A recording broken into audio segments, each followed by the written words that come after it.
Kamu harus jadi orang hebat untuk membuktikan kepada dunia bahwa sekalipun aku terbuang, aku hebat karena Tuhan. Cuma itu hati saya meyakinkan anak-anak seperti itu. Kamu hebat dan kamu bisa. Itu yang Tuhan mau, saudara, untuk memperkenalkan kebenaran kepada dunia. Berapa kali mereka itu mau gagal, berapa kali aku memang biasanya gitu nakal yang minta ampun. Saya tetap berkata, kamu harus kuat. Harus, tidak bisa tidak. Eli itu berapa kali itu mau nyerah ngurusin anak yang satu itu. Jadi kalau saya di mana saya titipkan ke siapa, Roh Kudus gerakkan kemana, saya bilang mereka kamu harus sabar menghadapi anak-anak seperti itu.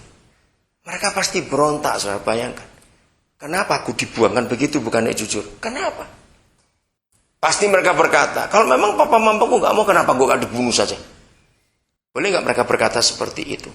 Maka itu kita yakinkan mereka dengan firman ini. Tulang-tulangku tidak terlindung bagimu. Ketika aku direkam di bagian-bagian bumi yang paling bawah, saya suka kata direkam ini. Itu hebat sekali. Coba kita secara sepintas saja.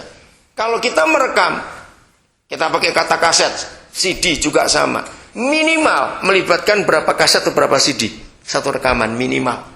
Ini Pak, saya sibuk berapa hari ini ngerekam untuk kita, selesai sampai jam berapa selesai tadi malam? Tadi pagi. Jam 2. Sekarang sekali mau saya sampai sini lagi.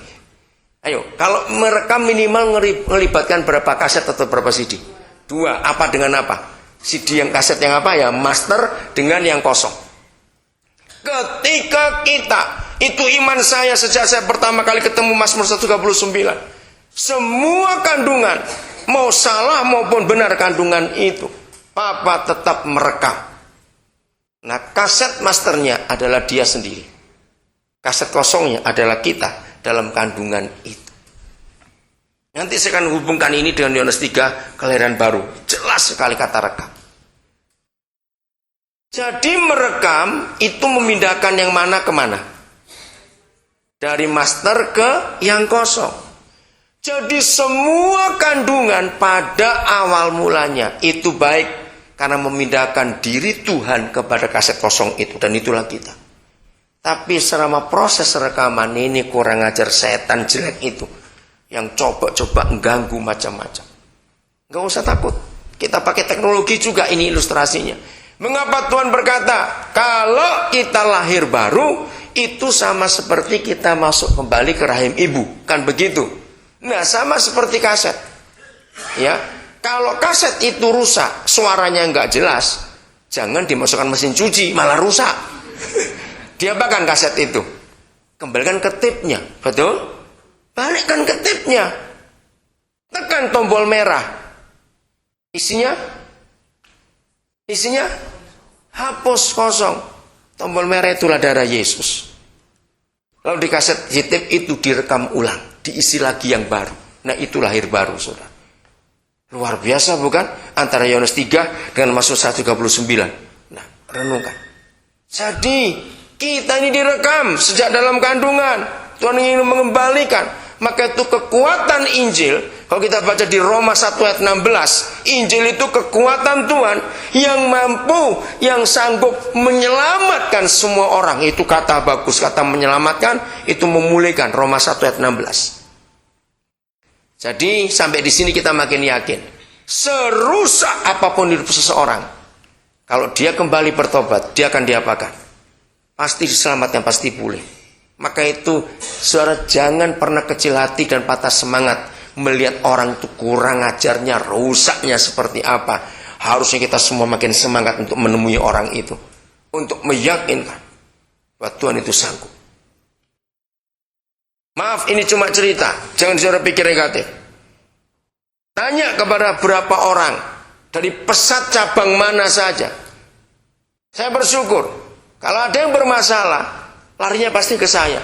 Kirim aja ke Koden sana. Maka itu sudah berapa banyak saudara kita dari pesat di sebuah cabang nggak berguna. Saya bilang ambil, kasih saya. Kenapa saya punya hati seperti itu? Gara-gara firman ini. Maka itu pesat kami yang dipimpin di mana Bire Manokwari Memberamu. Itu 99% Itu bukan dari pesan. Itu saya ngumpulin dari orang-orang itu. Bukan berarti yang lain rusak, jangan tersinggung ya saya ngomong ini. Kalau saya cuma nunggu dari fasad, nggak akan selesai. Terlalu cepat Tuhan itu bekerja. Ayat 16. 1, 2, 3. Ya.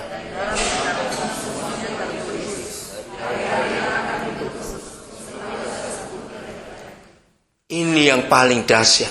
Matamu melihat selagi aku bakal anak. Dalam bahasa medisnya itu embrio. Dalam bahasa Jawanya jabang bayi. Dalam bahasa Indonesia itulah janin. Matamu melihat ketika aku masih janin. Berarti orang tua kita masih belum tahu siapa kita. Tapi Tuhan sudah melihat. Selagi masih bakal anak, ini hebat. Yang penting dalam ayat itu adalah Tuhan sudah menulis semua hari-hari hidup kita sebelum ada satupun daripadanya. Itu artinya apa? Cepat mikir. Artinya apa ayat 16 itu?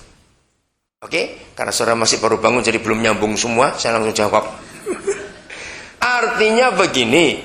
Jadi Papa di surga sudah buat buku harian untuk setiap anak dalam kandungan di dunia ini. Entah dia anaknya rampok, anaknya maling, anaknya pelacur. Boleh saya ngomong ini? Loh, saya tanya kok ya atau tidak? Mau pokoknya anak, asal bukan anak kucing. Dah. Pokoknya anak orang. Ayat 16 itu artinya siapapun orang itu. Ya. Pokoknya itu kamu jangan putus asa. Baca ayat ini baik-baik. Pokoknya anak orang, semua bayi, janin dalam kandungan, Papa sudah buat buku harian untuk setiap kita sebelum ada satupun daripadanya. Saudara garis bawahi kata sebelum ada satupun daripadanya. Artinya apa? Ya memang belum lahir, jadi belum ada hari hidupnya. Tapi Papa sudah membuat skenario sampai akhir hidup setiap kita. Ayat itu luar biasa. Saya yakin betul-betul, saya yakin. Saudara, kalau saudara membaca firman, mendengar firman dikhotbahkan, yang betul-betul mengena kepada saudara, pegang itu secara kuat. Itu prinsip saya hidup. Saya kuat sekali pegang itu, dan saya percaya itu pasti terjadi. Jadi setiap kita sudah punya buku harian sebelum kita lahir. Termasuk kita nanti menikah dengan siapa, tinggal di mana. Termasuk Papa sudah atur semuanya sebelum ada satupun daripadanya. Hebat sekali. Nah, inilah sutradara tadi itu. Ingat, kalau agama berkata ya tergantung nasibnya, itu agama. Betul? Kalau memang nasibmu itu, misalnya ini ngomong kasar aja, nasibmu itu adalah maling, mau disekolahkan kemana saja tetap maling, nggak bisa. Papa kita nggak punya begitu. Ingat tadi Yeremia 29:11 dan Yakobus 1:17. Ingat itu. Papa kita tidak. Yang dia buat itu pasti yang terbaik. Katakan amin. Pasti yang terbaik. Kalau firman ini kuat kita pakai dalam hidup kita, saudara. Dengarkan ini. Maka saudara tidak akan pernah menyalahkan setiap orang yang kita temui dalam hidup. Malah sebaliknya seperti saya. Saya itu pokoknya kalau ketemu orang pokoknya orang. Entah dia apa. Saya percaya betul akan firman ini. Engkau tidak pernah salah dilahirkan. Inilah tugas kita sebagai gereja. Untuk menuntun orang itu kembali kepada kebenaran. Betul? Kembali kepada buku harian yang Papa sudah tulis sejak orang itu belum lahir. Coba kita baca. Tetap beri tanda 139 karena kita belum selesai. Efesus 5:17. Nah ini masalahnya.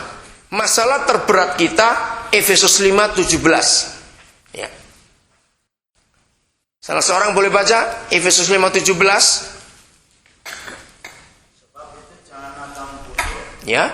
Tetapi usahakanlah supaya kamu mengerti kehendak Tuhan. Nah, saudara, hanya satu saja kuncinya. Kalau kita melihat diri kita gagal, kamu harus jadi